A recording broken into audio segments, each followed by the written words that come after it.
ఒకసారి 2 కప్పలు బురదలో పడేసరికి ఒడ్డున ఉన్న మిగిలిన కప్పలు పైనుంచి చూస్తూ, కప్పలారా పడక పడక ఈ గోతిలో పడ్డారా? ఈ గోతిలో పడిన మా తాతయ్య మా ముత్తాత చనిపోయారు. ఇది మామూలు గొయ్యి కాదు. మీరు బయటకు రావడం బాగా కష్టం. ఇక మీ పని అయిపోయింది అని నిరుత్సాహపరుస్తున్నాయట.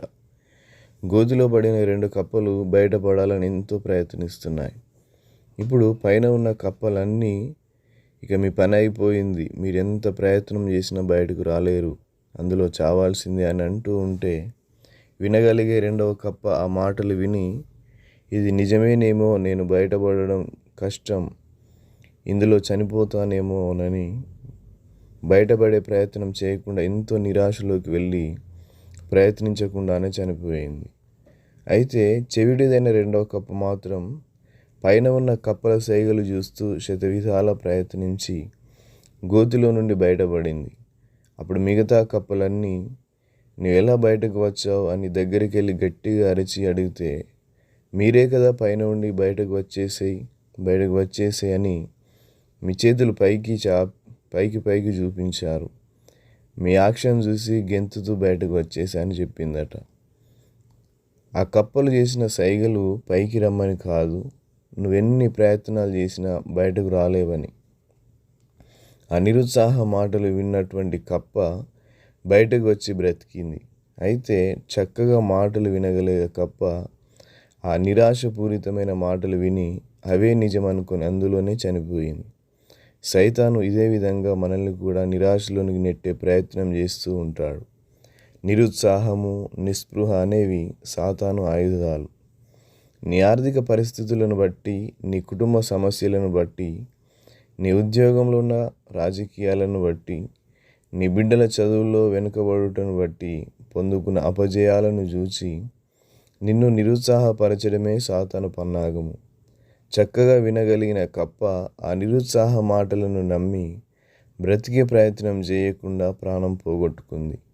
కానీ చెవిటిదైన కప్ప ఆ నిరుత్సాహ మాటలను వినలేదు కాబట్టి కష్టపడి ప్రయత్నించి బయటపడింది. ఈ పాపిష్టి ప్రపంచంలో బ్రతకాలంటే మనం మన కళ్ళు మూసుకోవాలి, అలాగే చెవులు మూసుకోవాలి. క్రీస్తు మాటే వినాలి, క్రీస్తునే చూడాలి. యేసు వైపు చూస్తూ ముందుకు సాగుదాం. హెబ్రీయులకు రాసిన పత్రిక 12వ అధ్యాయం 2వ వచనం. యుద్ధ భూమిలో ఉన్న సైనికుల కళ్ళకు గంతలు కట్టరు కానీ వారి చెవులకు మాత్రం హెల్మెట్ పెడతారు. కారణం, ప్రక్కన నిరుత్సాహంగా నిరాశగా మాట్లాడే వారి మాటలు విని వెనుదిరగకుండా వారు కేవలం శత్రువునే చూస్తూ పోరాడాలని ఆ విధంగా చేస్తారు. అదేవిధంగా ఈ ఆత్మీయ జీవితం మనకు ఒక యుద్ధ భూమి. ఇందులో మనం విజయం సాధించాలి అంటే మనల్ని నిరాశపరిచే వారి మాటలు వినకూడదు. గమ్యాన్నే చూస్తూ ముందుకు సాగాలి. నిన్ను చంపేస్తాను అని యెజెబెలు అంటే నిజమేనేమో అనుకొని ఏలియా చనిపోదామనుకున్నాడు. 1 రాజుల గ్రంథము 19వ అధ్యాయం 4-10 వచనాలు.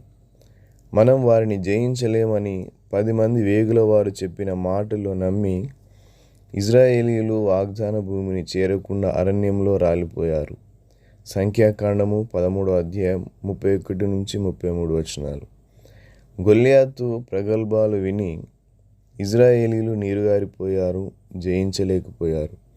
1 సమూయేలు గ్రంథము 17వ అధ్యాయం 10-11 వచనాలు. యూదావారులారా, యెరూషలేము కాపురస్తురాలా, యెహోషాపాతు రాజా, మీరందరూ ఆలకించుడి. యెహోవా సెలవిచ్చినది ఏమనగా, ఈ గొప్ప సైన్యమునకు మీరు భయపడకుడి, జడియకుడి. ఈ యుద్ధము మీరు కాదు, దేవుడే జరిగించును. 2వ దినవృత్తాంతముల గ్రంథము 20వ అధ్యాయం 15వ వచనం. Thank you. God bless you.